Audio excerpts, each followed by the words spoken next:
Tidak boleh ada anak Indonesia yang tidak minum susu lagi.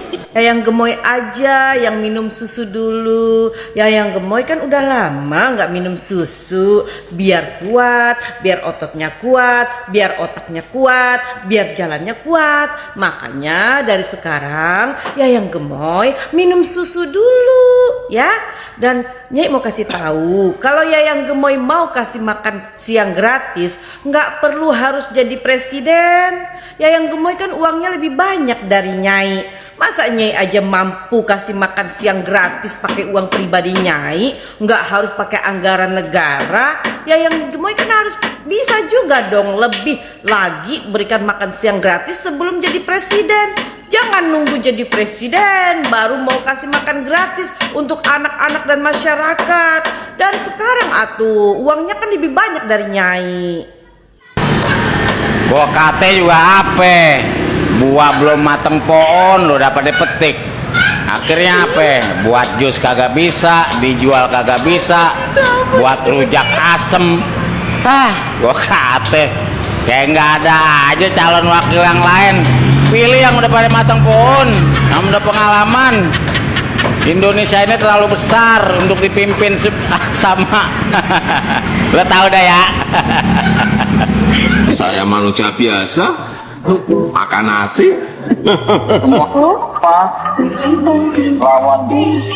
Itu yang buat polisi. Kalau buat cawapres beda. Apa tuh? Pamanku pahlawanku.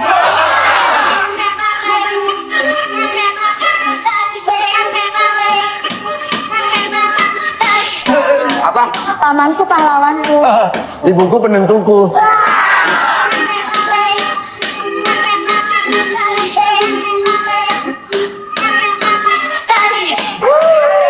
Ada satu lagi dong. Ada satu lagi. Amaku penerusku.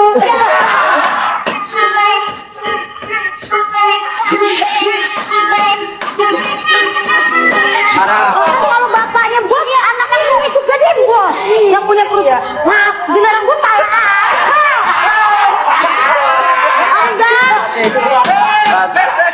yang ini mah benar. Yang saya itu kalau umurnya belum cukup kan dipaksain.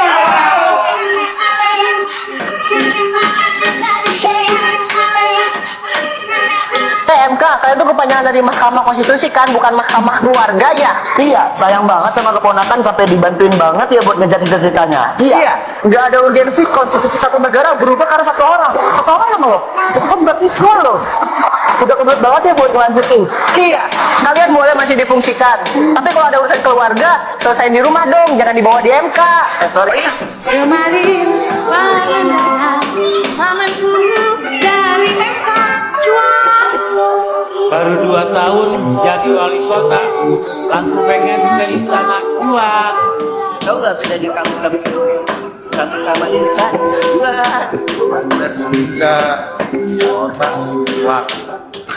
Di dari Tegolong dua. Komandan tahu sendiri, politik tuh ibarat kita main catur. Kadang-kadang kita harus rela satu pion kita mati demi melindungi kekuasaanmu.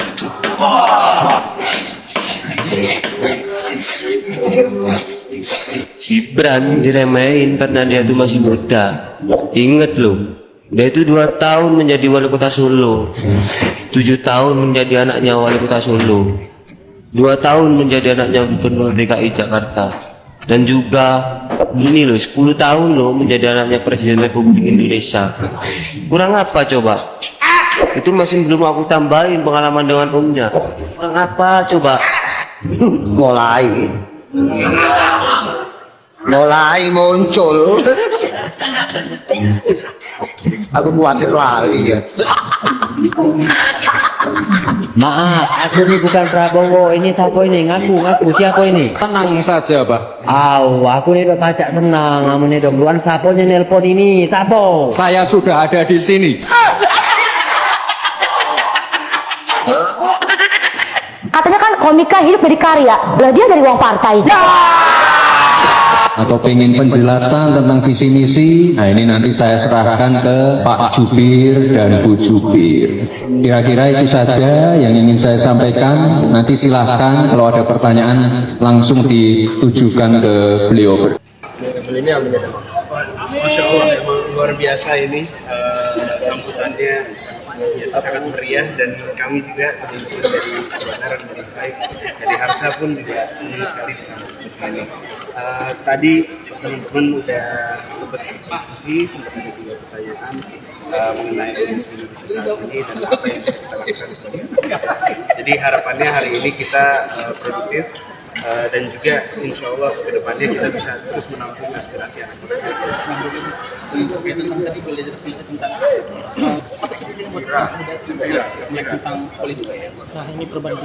Jadi politik ini akan mempengaruhi masa depan. Jadi kita sebagai anak muda harus memahami, setidaknya memahami agar kita bisa menentukan langkah kita selanjutnya seperti apa. Agar kita bisa mengarahkan negara ini kemana, dan kita tentunya ingin Indonesia mengarah ke masa depan yang lebih baik. Kita ingin yang terbaik untuk bangsa kita, untuk rakyat kita, dan teman-teman sebaya kita. Untuk Marara tadi ada umurnya belum cukup, kan lagi diperjuangkan. Ya kan belum tentu gol juga. Kalau sudah gol oke.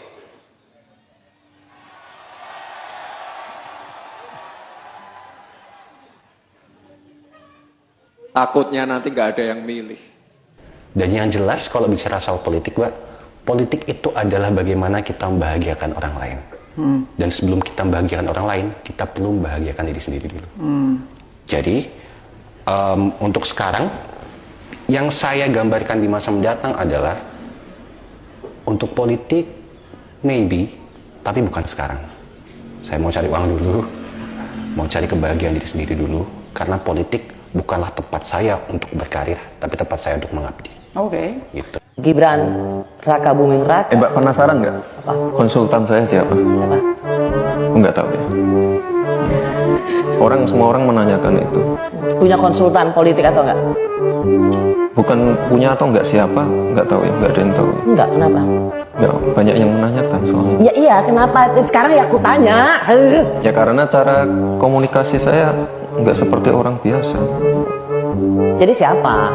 Ya rahasia, kalau nggak tahu ya terus udah. kenapa lu nyuruh gue nanya?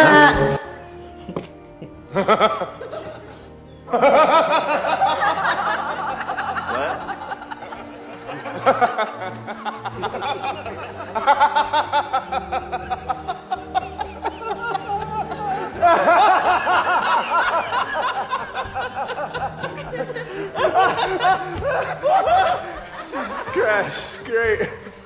Apa yang diingat momen 13 tahun yang lalu ini, Mas? 13 tahun yang lalu ya.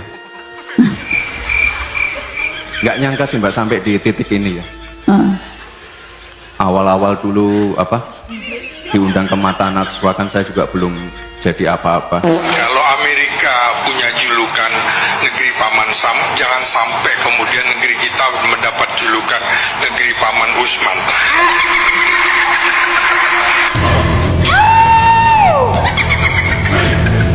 Sekarang bisa duduk bareng dengan orang-orang hebat, Prof. Mahfud, Gus Muhaimin, luar biasa sekali.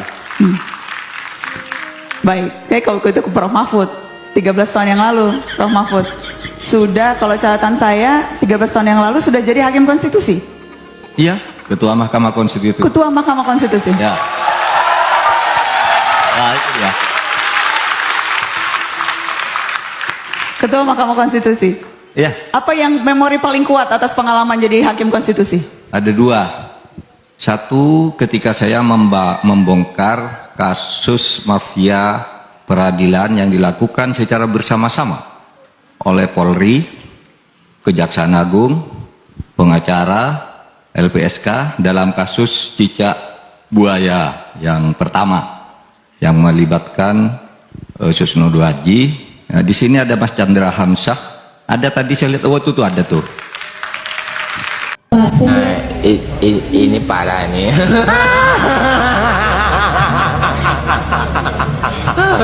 Tenang.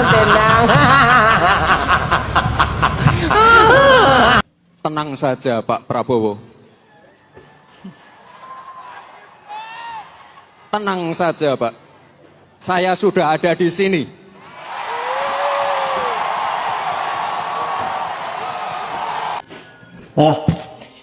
Itulah kompilasi video lucu politik dinasti. Saya kira cukup menggelitik perut. Dan Prabowo dan Gibran memang lebih cukup untuk menjadi komedian dibanding menjadi Presiden Republik Indonesia. Karena tentu secara kualitas memang mereka di bawah standar dan